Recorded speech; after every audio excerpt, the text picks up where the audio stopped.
सामूहिक ऊर्जा को उसकी अनुभूति करने का प्रयास कर रहे हैं।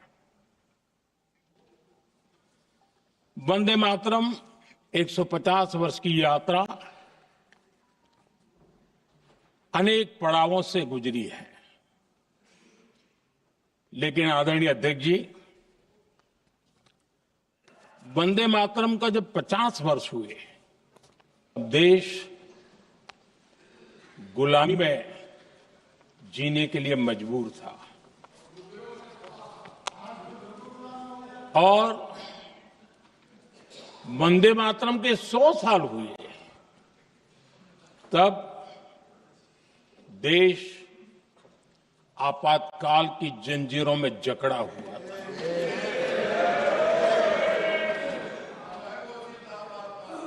जब वंदे मातरम 100 साल के अत्यंत उत्तम पर्व था, तब भारत के संविधान का गला घोंट दिया गया था।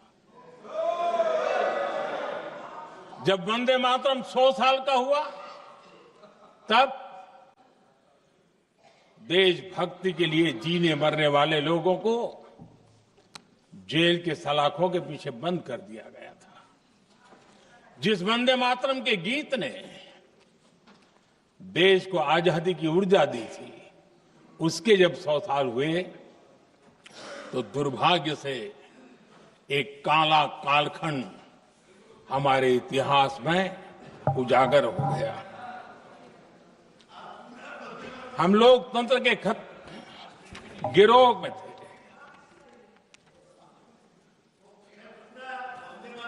आदरणीय अध्यक्ष जी, 150 वर्ष उस महान अध्याय को, उस गौरव को पुनः स्थापित करने का अवसर है और मैं मानता हूं सदन ने भी और देश ने भी इस अवसर को जाने नहीं देना चाहिए। यही वंदे मातरम है जिसने 1947 में देश को आजादी दिलाई।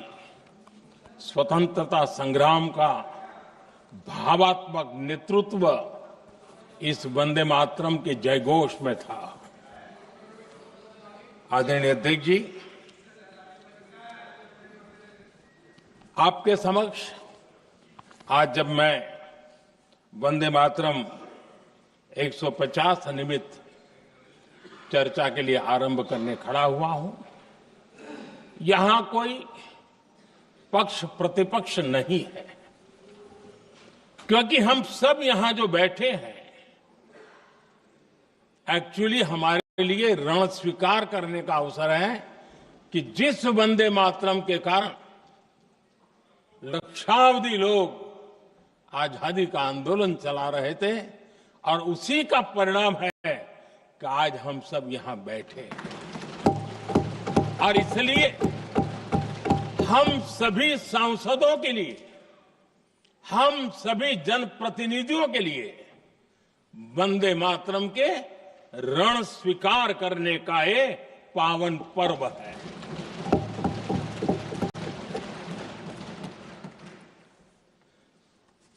और इससे हम प्रेरणा लेकर के वंदे मातरम की जिस भावना ने देश की आजादी का जंग लड़ा, उत्तर दक्षिण पूर्व पश्चिम पूरा देश एक स्वर से वंदे मातरम बोल के आगे बढ़ा। फिर से एक बार अवसर है कि आओ हम सब मिल के चले, देश को साथ लेके चले। आजादी के दीवानों ने जो सपने देखे थे, उन सपनों को पूरा करने के लिए वंदे मातरम 150 हम सबकी प्रेरणा बने, हम सबकी ऊर्जा बने और देश आत्मनिर्भर बने। 2047 में विकसित भारत बना करके हम रहे, इस संकल्प को दोहराने के लिए ये वंदे मातरम हमारे लिए एक बहुत बड़ा अवसर है। आदरणीय अध्यक्ष जी, दादा तबीयत तो ठीक है ना? नहीं, कभी कभी इस उम्र में हो जाता है। आदरणीय अध्यक्ष जी, वंदे मातरम की इस यात्रा की शुरुआत बंकिम चंद्र जी ने 1875 में की थी और गीत ऐसे समय लिखा गया था जब 1857 के स्वातंत्र संग्राम के बाद अंग्रेज सल्तनत बौखलाई हुई थी, भारत पर भांति भांति के दबाव डाल रही थी, भांति भांति के जुल्म कर रही थी और भारत के लोगों को मजबूर किया जा रहा था अंग्रेजों के द्वारा। और उस समय उनका जो राष्ट्रीय गीत था, गॉड सेव द क्वीन, इसको भारत में घर घर पहुंचाने का एक षड्यंत्र चल रहा था। ऐसे समय बंकिम दा ने चुनौती दी और ईंट का जवाब पत्थर से दिया और उसमें से वंदे मातरम का जन्म हुआ।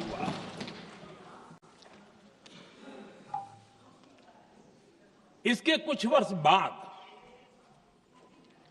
1882 में जब उन्होंने आनंद मठ लिखा तो इस गीत का उसमें समावेश किया गया। आदरणीय अध्यक्ष जी, वंदे मातरम ने उस विचार को पुनर्जीवित किया था जो हजारों वर्ष से भारत की रग रग में रचा बसा था। उसी भाव को, उसी संस्कारों को, उसी संस्कृति को, उसी परंपरा को उन्होंने बहुत ही उत्तम शब्दों में, उत्तम भाव के साथ वंदे मातरम के रूप में हम सबको बहुत बड़ी सौगात दी थी। वंदे मातरम ये सिर्फ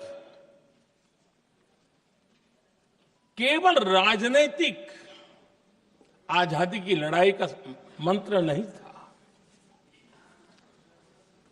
सिर्फ हम अंग्रेज जाए और हम खड़े हो जाए, अपने राह पर चले, इतने मात्र तक वंदे मातरम प्रेरित नहीं करता था, उससे कहीं आगे था। आजादी की लड़ाई इस मातृभूमि को मुक्त कराने का भी जंग था। अपनी मां भारती को उन बेड़ियों से मुक्ति दिलाने का एक पवित्र जंग था। और वंदे मातरम की पृष्ठभूमि हम देखें, उसके संस्कार सरिता देखें, तो हमारे यहां वेद काल से एक बात बार बार हमारे सामने आई है।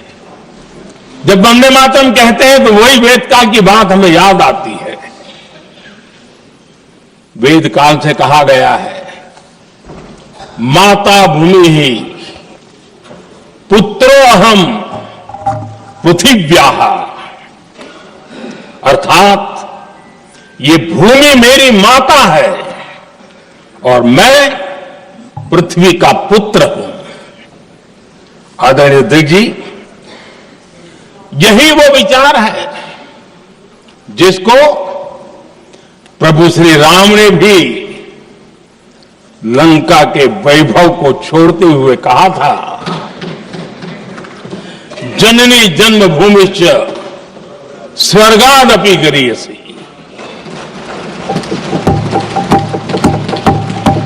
वंदे मातरम यही महान सांस्कृतिक परंपरा का एक आधुनिक अवतार है।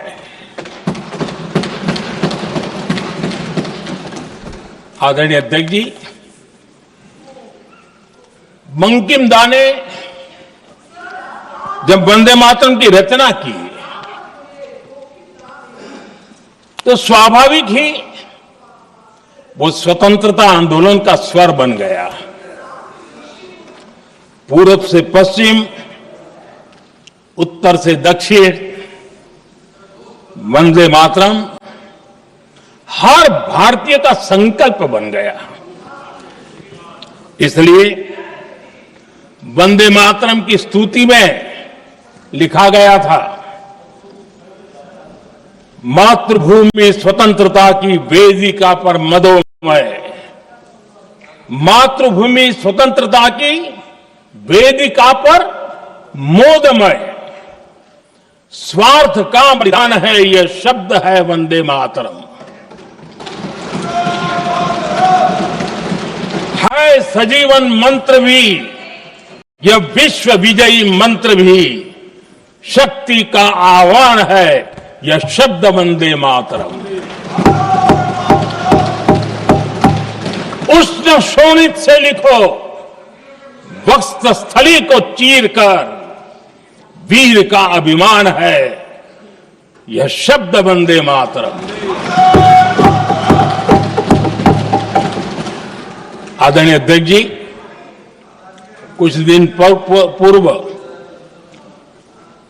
जब वंदे मातरम 150 का आरंभ हो रहा था तो मैंने उस आयोजन में कहा था,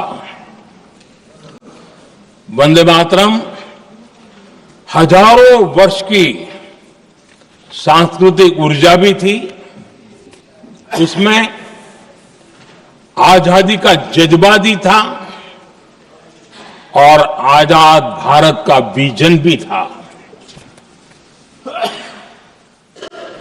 अंग्रेजों के उस दौर में एक फैशन हो गई थी भारत को कमजोर, निकम्मा, आलसी, कर्महीन, इस प्रकार भारत को जितना नीचा दिखा सके ऐसी एक फैशन बन गई थी। और उसमें हमारे यहां भी जिन्होंने तैयार किए थे वो लोग भी वही भाषा बोलते थे। तब बंकिम दा ने उस हीन भावना को भी झकझोरने के लिए और सामर्थ्य का परिचय कराने के लिए वंदे मातरम के भारत के सामर्थ्यशाली स्वरूप को प्रकट करते हुए आपने लिखा था,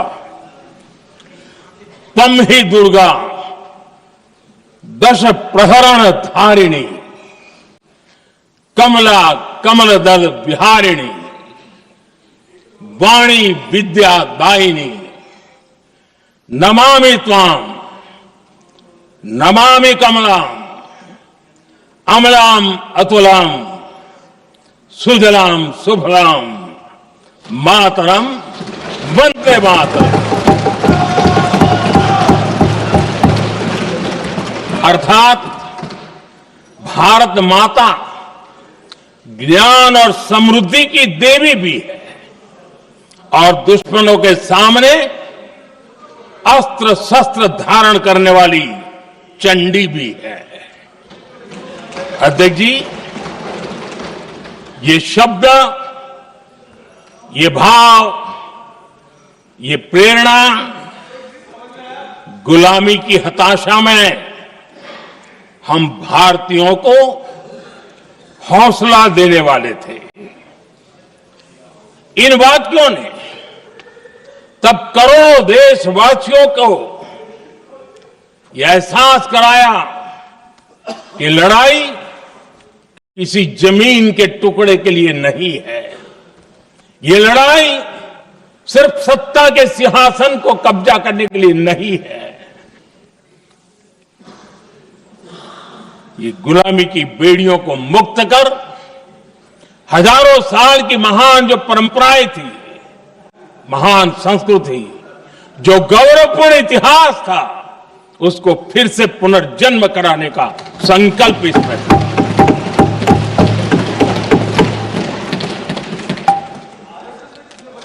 आदरणीय अध्यक्ष जी,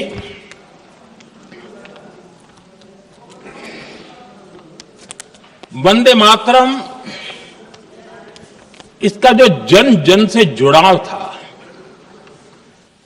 ये हमारे स्वतंत्र संग्राम की एक लंबी गाथा अभिव्यक्त होती है।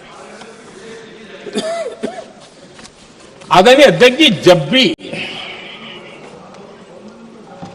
जैसे किसी नदी की चर्चा होती है, चाहे सिंधु हो, सरस्वती हो, कावेरी हो, गोदावरी हो, गंगा हो, यमुना हो, उस नदी के साथ एक सांस्कृतिक धारा प्रवाह, एक विकास यात्रा का धारा प्रवाह, एक जन जीवन की यात्रा का प्रवाह उसके साथ जुड़ जाता है।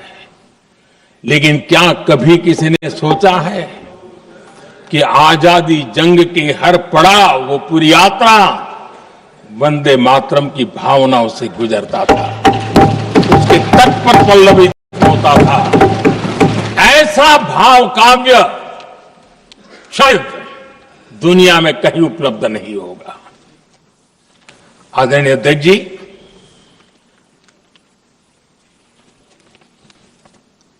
अंग्रेज समझ चुके थे कि 1857 के बाद लंबे समय तक भारत में टिकना उनके लिए मुश्किल लग रहा था। और जिस प्रकार से वो अपने सपने लेकर के आए थे, तब उनको लगा कि जब तक भारत को बांटेंगे नहीं, जब तक भारत को टुकड़ों में नहीं बांटेंगे, भारत में ही लोगों को एक दूसरे से लड़ाएंगे नहीं, तब तक यहां राज करना मुश्किल है। और अंग्रेजों ने बांटो और राज करो इस रास्ते को चुना और उन्होंने बंगाल को इसकी प्रयोगशाला बनाया, क्योंकि अंग्रेज भी जानते थे वो एक वक्त था जब बंगाल का बौद्धिक सामर्थ्य देश को दिशा देता था, देश को ताकत देता था, देश को प्रेरणा देता था। और इसलिए अंग्रेज भी चाहते थे कि बंगाल का ये जो सामर्थ्य है वो पूरे देश की शक्ति का एक प्रकार से केंद्र बिंदु है। और इसलिए अंग्रेजों ने सबसे पहले बंगाल के टुकड़े करने की दिशा में काम किया। और अंग्रेजों का मानना था कि एक बार बंगाल टूट गया तो ये देश भी टूट जाएगा और वो यावत चंद्र दिवाकरो राज करते रहेंगे, ये इनकी सोच थी। 1905 में अंग्रेजों ने बंगाल का विभाजन किया, लेकिन जब अंग्रेजों ने 1905 में ये पाप किया तो वंदे मातरम चट्टान की तरह खड़ा रहा। बंगाल की एकता के लिए वंदे मातरम गली गली का नाद बन गया था और वही नारा प्रेरणा देता था। अंग्रेजों ने बंगाल विभाजन के साथ ही भारत को कमजोर करने के बीच और अधिक बोने की दिशा पकड़ ली थी। लेकिन वंदे मातरम एक स्वर एक सूत्र के रूप में अंग्रेजों के लिए चुनौती बनता गया और देश के लिए चट्टान बनता गया। आदरणीय अध्यक्ष जी, बंगाल का विभाजन तो हुआ, लेकिन एक बहुत बड़ा स्वदेशी आंदोलन खड़ा हुआ और तब वंदे मातरम हर तरफ गूंज रहा था। अंग्रेज समझ गए थे कि बंगाल की धरती से निकला बंकिम दा का ये भाव सूत्र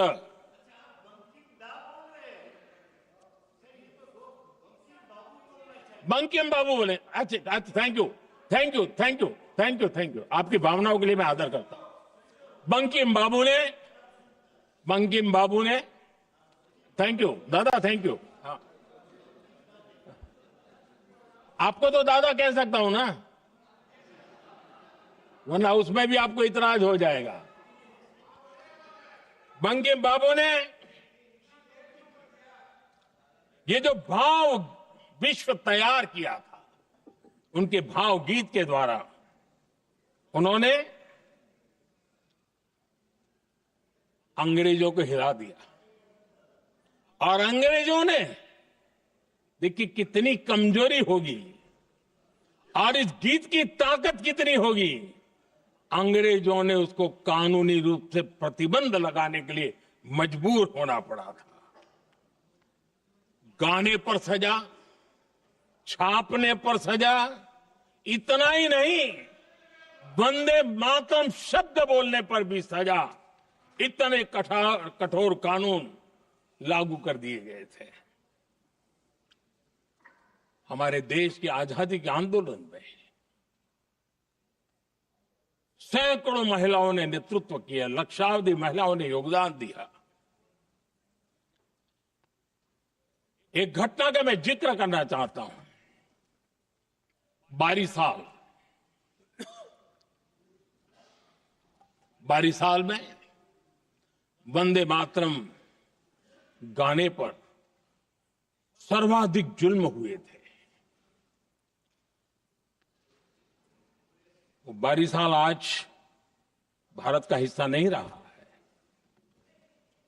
और उस समय 22 साल की हमारी माताएं, बहनें, बच्चे मैदान में उतरी थी वंदे मातरम के स्वाभिमान के लिए। इस प्रतिबंध के विरोध में लड़ाई के मैदान में उतरी थी। और तब 22 साल की एक वीरांगना श्रीमती सरोजिनी बोस, जिन्होंने उस जमाने में वहां की भावना को देखिए, और उन्होंने कहा था कि वंदे मातरम जो प्रतिबंध लगा है, जब तक ये प्रतिबंध नहीं हटता है, मैं अपनी चूड़ियां जो पहनती हूं निकाल दोगी। भारत में वो एक जमाना था, चूड़ी निकालना यानी महिला के जीवन की बहुत बड़ी घटना हुआ करती। लेकिन उनके लिए वंदे मातरम की वो भावना थी। उन्होंने अपनी सोने की चूड़ियां, जब तक वंदे मातरम प्रतिबंध नहीं हटेगा मैं दोबारा नहीं धारण करूंगी, ऐसा बड़ा व्रत ले लिया था। हमारे देश के बालक भी पीछे नहीं रहे थे। उनको कोड़े की सजा होती थी, छोटी छोटी उम्र में उनको जेल में बंद कर दिया जाता। और उन दिनों खास करके बंगाल की गलियों में लगातार वंदे मातरम के लिए प्रभात फेरियां निकलती थी। अंग्रेजों के नाको दम कर दिया था। और उस समय एक गीत गूंजता था बंगाल में, जाए जाबे जीवोनो चोले, जाए जाबे जीवोनो चोले, जोगो तो माजे तोमार काजे, वंदे मातरम बोले। अर्थात हे मां, संसार में तुम्हारा काम करते और वंदे मातरम कहते जीवन भी चला जाए तो वो जीवन भी धन्य है। ये बंगाल की गलियों में बच्चे कह रहे हैं। ये गीत उन बच्चों की हिम्मत का स्वर था और उन बच्चों की हिम्मत ने देश को हिम्मत दी थी। बंगाल की गलियों से निकली आवाज देश की आवाज बन गई थी।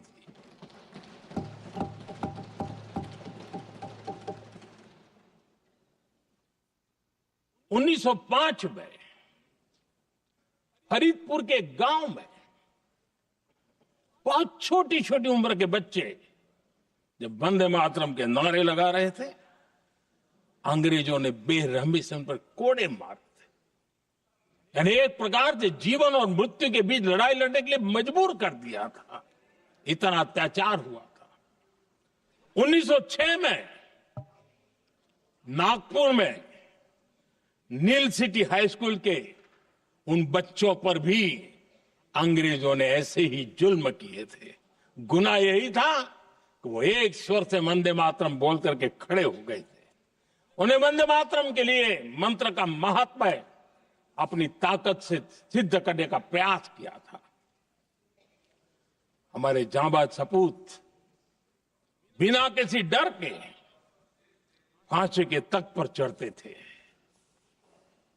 और आखिरी सांस तक वंदे मातरम, वंदे मातरम, वंदे मातरम, यही उनका भाव घोष रहता था। खुदीराम बोस, मदनलाल ढींगरा, राम प्रसाद बिस्मल, अशफाक उल्लाह खान, रोशन सिंह, राजेंद्र नाथ लाहिड़ी, रामकृष्ण बिस्वास, अनगिनत जिन्होंने वंदे मातरम कहते कहते फांसी के फंदे को अपने गले पर लगाया था। लेकिन देखिए, ये अलग अलग जेलों में होता था, अलग अलग इलाकों में होता था। प्रक्रिया करने वाले चेहरे अलग थे, लोग अलग थे। जिन पर जुल्म हो रहा था उनकी भाषा भी अलग थी। लेकिन एक भारत श्रेष्ठ भारत, इन सब का मंत्र एक ही था, वंदे मातरम।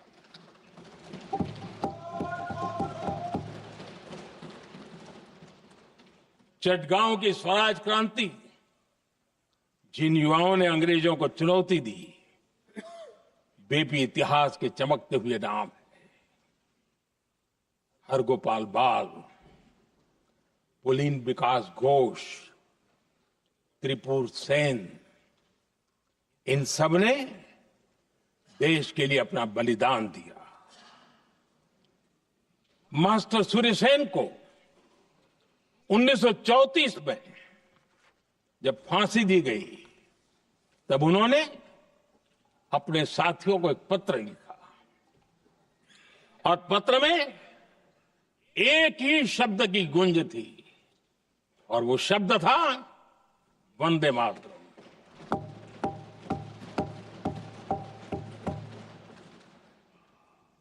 आदरणीय अध्यक्ष जी, हम देशवासियों को गर्व होना चाहिए। दुनिया के इतिहास में कहीं पर भी ऐसा कोई काव्य नहीं हो सकता, ऐसा कोई भावगीत नहीं हो सकता जो सदियों तक एक लक्ष्य के लिए कोटि कोटि जनों को प्रेरित करता हो और जीवन आहूत करने के लिए निकल पड़ते हो। दुनिया में ऐसा कोई भावगीत नहीं हो सकता जो वंदे मातरम। पूरे विश्व को पता होना चाहिए कि गुलामी के कालखंड में भी ऐसे लोग हमारे यहां पैदा होते थे जो इस प्रकार के भावगीत की रचना कर सकते थे। ये विश्व के लिए अजूबा है। हमें गर्व से कहना चाहिए, तब दुनिया भी मानना शुरू करेगी। ये हमारी स्वतंत्रता का मंत्र था, ये बलिदान का मंत्र था, ये ऊर्जा का मंत्र था, ये सात्विकता का मंत्र था, ये समर्पण का मंत्र था, ये त्याग और तपस्या का मंत्र था, संकटों को सहने का सामर्थ्य देने का ये मंत्र था, और वो मंत्र वंदे मातरम था। और इसलिए गुरुदेव रविंद्रनाथ टैगोर ने लिखा था, उन्होंने लिखा था, एकी सूत्रे बांधी आछी सोहोस्टोटी मौन, একই কার্যে সঁপি আছি সহস্র জীবন वंदे मातरम अर्थात एक सूत्र में बंधे हुए सहस्त्र मन, एक ही कार्य में अर्पित सहस्त्र जीवन, वंदे मातरम। ये रविंद्रनाथ टैगोर जी ने लिखा। आदरणीय अध्यक्ष जी, उसी कालखंड में वंदे मातरम की रिकॉर्डिंग दुनिया के अलग अलग भागों में पहुंची और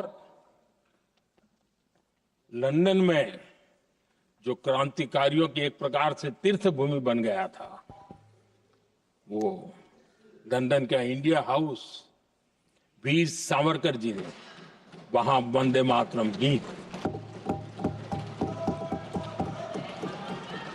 और वहां ये गीत बार बार गूंजता था। देश के लिए जीने मरने वालों के लिए वो एक बहुत बड़ा प्रेरणा का अवसर रहता था। उसी समय बिपिन चंद्र पाल और महर्षि अरविंद घोष, उन्होंने अखबार निकाले। उस अखबार का नाम भी उन्होंने वंदे मातरम रखा। यानी डगर डगर पर अंग्रेजों की नींद हराम करने के लिए वंदे मातरम काफी हो जाता था और इसलिए उन्होंने इस नाम रखा। अंग्रेजों ने अखबारों पर रोक लगा दी तो मैडम भिकाजी कामा ने पेरिस में एक अखबार निकाला और उसका नाम उन्होंने वंदे मातरम रखा। आदरणीय अध्यक्ष जी, वंदे मातरम ने भारत को स्वावलंबन का रास्ता भी दिखाया। उस समय माचिस की डिबिया, मैच बॉक्स, वहां से लेकर के बड़े बड़े शिप, उस पर भी वंदे मातरम लिखने की परंपरा थी। और बाहरी कंपनियों को चुनौती देने का एक माध्यम बन गया, स्वदेशी का एक मंत्र बन गया। आजादी का मंत्र स्वदेशी के मंत्र की तरफ विस्तार होता गया। आदरणीय अध्यक्ष जी, मैं एक और घटना का जिक्र भी करना चाहता हूं। 1907 में जब वीओ चिदम्बरम पिल्लाई, उन्होंने स्वदेशी कंपनी का जहाज बना तो उस पर भी लिखा था वंदे मातरम।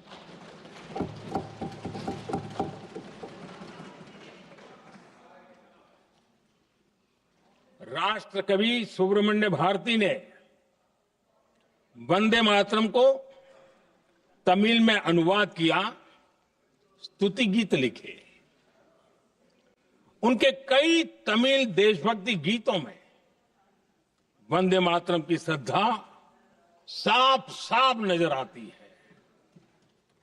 शायद सभी लोगों को, हो सकता है तमिलनाडु के लोगों को पता हो, लेकिन सभी लोगों को ये बात का पता न हो कि भारत का ध्वज गीत भी सुब्रमण्यम भारती ने ही लिखा था।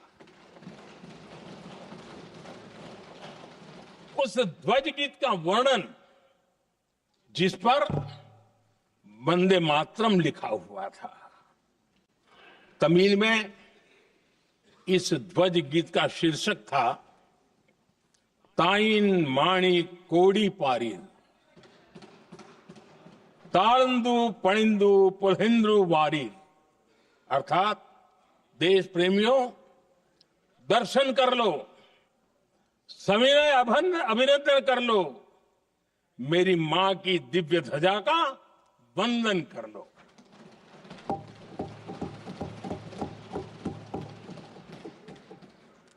आदरणीय अध्यक्ष महोदय, मैं आज इस सदन में वंदे मातरम पर महात्मा गांधी की भावनाएं क्या थी वो भी रखना चाहता हूं। दक्षिण अफ्रीका से प्रकाशित एक साप्ताहिक पत्रिका निकलती थी, इंडियन ओपिनियन। और इस इंडियन ओपिनियन में महात्मा गांधी ने 2 दिसंबर 1905 जो लिखा था उसको मैं कोट कर रहा हूं। उन्होंने लिखा था, महात्मा गांधी ने लिखा था, गीत वंदे मातरम जिसे बंकिम चंद्र ने रचा है पूरे बंगाल में अत्यंत लोकप्रिय हो गया है। स्वदेशी आंदोलन के दौरान बंगाल में विशाल सभाएं हुई जहां लाखों लोग इकट्ठा हुए और बंकिम का यह गीत गाया। गांधी जी आगे लिखते हैं, ये बहुत महत्वपूर्ण है।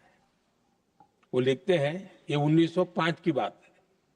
उन्होंने लिखा, यह गीत इतना लोकप्रिय हो गया है जैसे ये हमारा नेशनल एंथम बन गया है।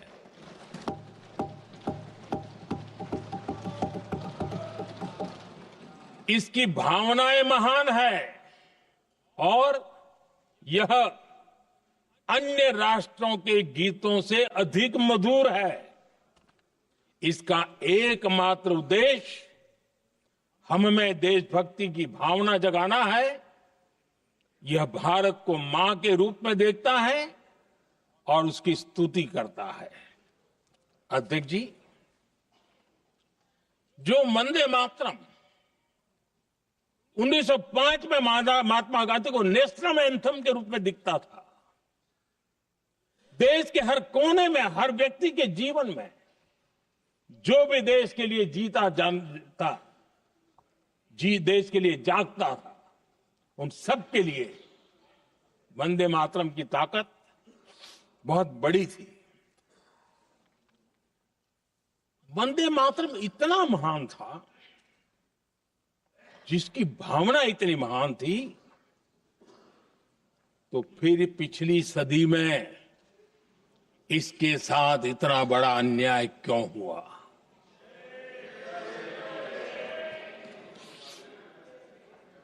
वंदे मातरम के साथ विश्वासघात क्यों हुआ?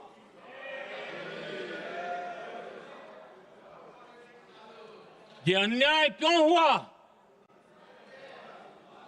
वो कौन सी ताकत थी जिसकी इच्छा खुद पूज्य बापू की भावनाओं पर भी भारी पड़ गई, जिसने वंदे मातरम जैसी पवित्र भावना को भी विवादों में घसीट दिया? मैं समझता हूं आज जब हम वंदे मातरम के 150 वर्ष का पर्व मना रहे हैं, चर्चा कर रहे हैं, तो हमें उन परिस्थितियों को भी हमारी नई पीढ़ियों को जरूर बताना हमारा दायित्व है, जिससे के वजह से वंदे मातरम के साथ विश्वासघात किया गया। वंदे मातरम के प्रति मुस्लिम लीग की विरोध की राजनीति तेज होती जा रही थी।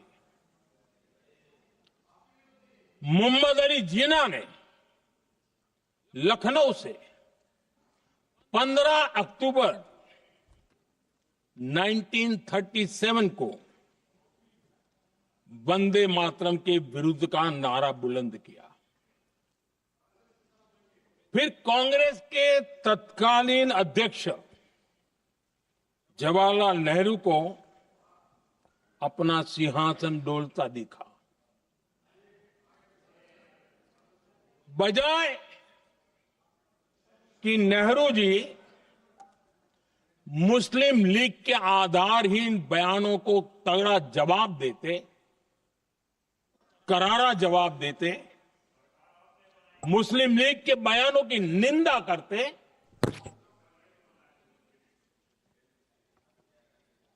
और वंदे मातरम के प्रति खुद की भी और कांग्रेस पार्टी की भी निष्ठा को प्रकट करते। लेकिन उल्टा हुआ। वो ऐसा क्यों कर रहे, वो तो पूछा ही नहीं, न जाना। लेकिन उन्होंने वंदे मातरम की ही पड़ताल शुरू कर दी। जिन्ना के विरोध के 5 दिन बाद ही 20 अक्टूबर को नेहरू जी ने नेताजी सुभाष बाबू को चिट्ठी लिखी। उस चिट्ठी में जिन्ना की भावना से नेहरू जी अपनी सहमति जताते हुए कि वंदे मातरम की, ये जो उन्होंने सुभाष बाबू को लिखा है, वंदे मातरम की आनंद मठ वाली पृष्ठभूमि मुसलमानों को इरिटेट कर सकती है।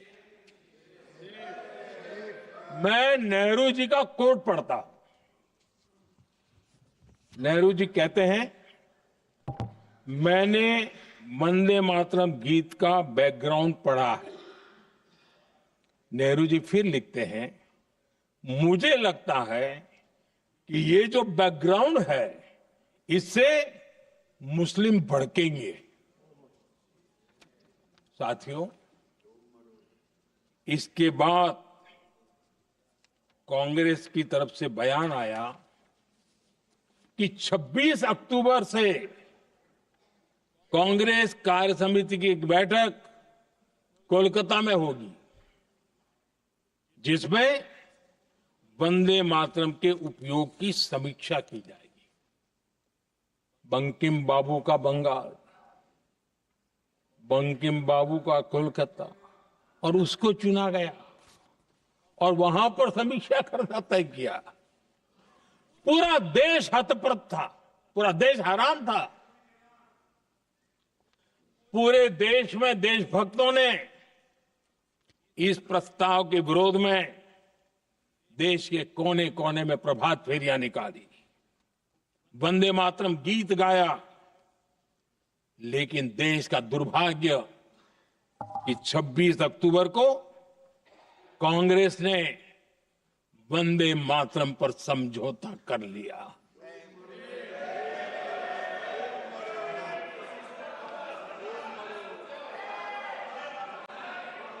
वंदे मातरम के टुकड़े करने के फैसले में, वंदे मातरम के टुकड़े कर दिए। उस फैसले के पीछे नकाब ये पहना गया, चोला ये पहना गया। ये तो सामाजिक सद्भाव का काम है। लेकिन इतिहास इस बात का गवाह है कि कांग्रेस ने मुस्लिम लीग के सामने घुटने टेक दिए और मुस्लिम लीग के दबाव में किया। और कांग्रेस का ये तुष्टीकरण की राजनीति को साधने का एक तरीका था। आदरणीय अध्यक्ष जी, तुष्टीकरण की राजनीति के दबाव में कांग्रेस वंदे मातरम के बंटवारे के लिए झुकी। इसलिए कांग्रेस को एक दिन भारत के बंटवारे के लिए झुकना पड़ा।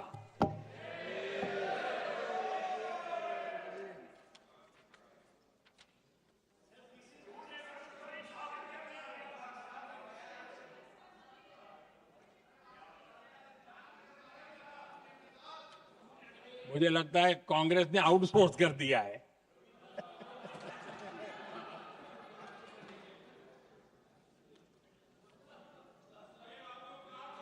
दुर्भाग्य से कांग्रेस की नीतियां वैसी की वैसी थी है, और इतना ही नहीं, आईएनसी चलते चलते एमएमसी हो गया है।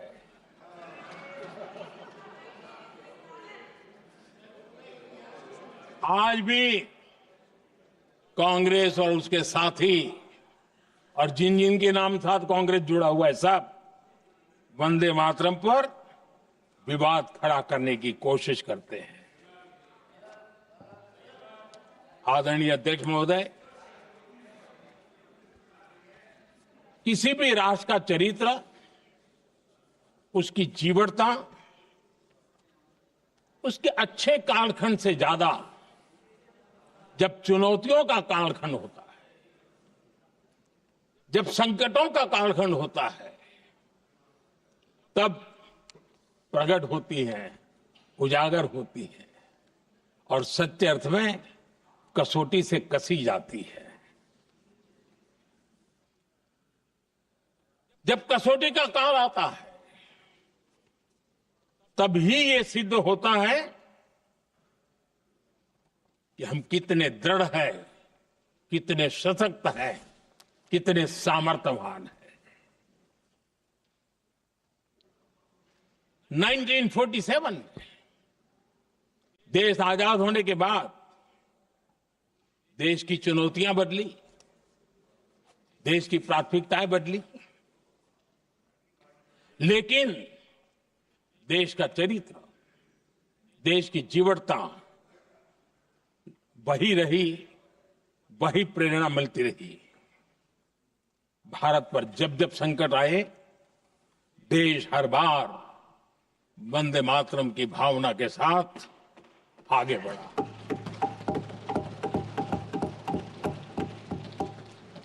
बीच का कालखंड कैसा गया जाने दो, लेकिन आज भी 15 अगस्त 26 जनवरी की जब बात आती है, हर घर तिरंगा की बात आती है, चारों तरफ वो भाव दिखता है, तिरंगे झंडे फहराते। एक जमाना था जब देश पर खाद्य का संकट आया, वही वंदे मातरम का भाव था। मेरे देश के किसानों ने अंदर के भंडार भर दिए, और इसके पीछे भाव वही है, वंदे मातरम। जब देश की आजादी को कुचलने की कोशिश हुई, संविधान के पीठ पे छुरा भोंक दिया गया, आपातकाल थोप दिया गया, यही वंदे मातरम की ताकत थी कि देश खड़ा हुआ और प्रयास करके रहा। देश पर जब भी युद्ध थोपे गए, देश को जब भी संघर्ष की नौबत आई, यही वंदे मातरम का भाव था। देश का जवान सीमाओं पर अड़ गया और मां भारती का झंडा फहराता रहा, विजय श्री प्राप्त कर। कोरोना जैसे वैश्विक महासंकट आया, यही देश उसी भाव से खड़ा हुआ, उसको भी परास्त करके आगे बढ़ गया। आदरणीय अध्यक्ष जी, यह राष्ट्र की शक्ति है, यह राष्ट्र को भावनाओं से जोड़ने वाला सामर्थ्यवान एक ऊर्जा प्रवाह है, ये चेतना प्रवाह है, ये संस्कृति की अविरल धारा का प्रतिबिंब है, उसका प्रकटीकरण है। ये वंदे मातरम हमारे लिए सिर्फ स्मरण करने का काल नहीं, एक नई ऊर्जा, नई प्रेरणा का लेने का काल बन जाए,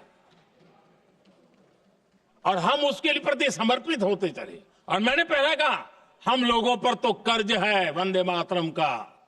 वही वंदे मातरम है जिसने वो रास्ता बनाया, जिस रास्ते से हम यहां पहुंचे हैं, और इसलिए हमारा कर्ज बनता है।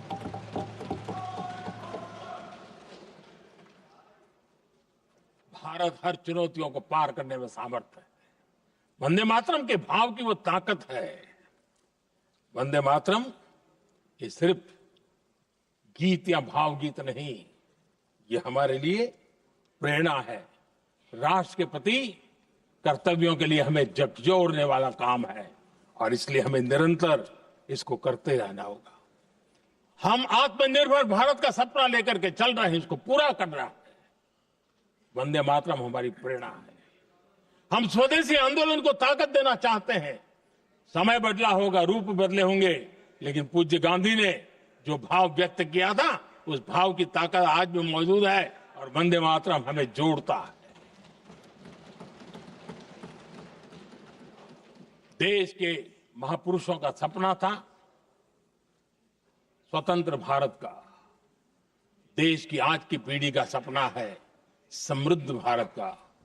आजाद भारत का सपने को सिंचा था वंदे भारत की भावना है, वंदे मातरम की भावना ने। समृद्ध भारत के सपने को सींचेगा वंदे मातरम की भावना। उसी भावना को लेकर के हमें आगे चलना है और हमें आत्मनिर्भर भारत बनाना। 2047 में देश विकसित भारत बन के रहे। अगर आजादी के 50 साल पहले कोई आजाद भारत का सपना देख सकता था तो 25 साल पहले हम भी तो समृद्ध भारत का सपना देख सकते हैं, विकसित भारत का सपना देख सकते हैं और इस सपने के लिए अपने आप को खपा भी सकते हैं। इसी मंत्र और इसी संकल्प के साथ वंदे मातरम हमें प्रेरणा देता रहे। वंदे मातरम का हम रण स्वीकार करें, वंदे मातरम की भावना को लेकर के चले, देशवासियों को साथ लेकर के चले, हम सब मिलकर के चले, इस सपने को पूरा करें। इसी एक भाव के साथ ये चर्चा का आज आरंभ हो रहा है। मुझे पूरा विश्वास है कि दोनों सदनों में देश के अंदर वो भाव भरने वाला कारण बनेगा, देश को प्रेरित करने वाला कारण बनेगा, देश की नई पीढ़ी को ऊर्जा देने का कारण बनेगा। इन्हीं शब्दों के साथ आपने मुझे अवसर दिया, मैं आपका बहुत बहुत आभार व्यक्त करता हूं। बहुत बहुत धन्यवाद। वंदे मातरम, वंदे मातरम, वंदे मातरम।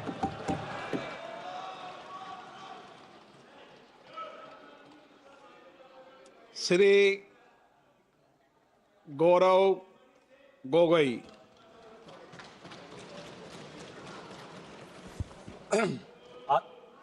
आदरणीय अध्यक्ष महोदय, मैं वंदे मातरम के 150वीं जयंती पर इस महत्वपूर्ण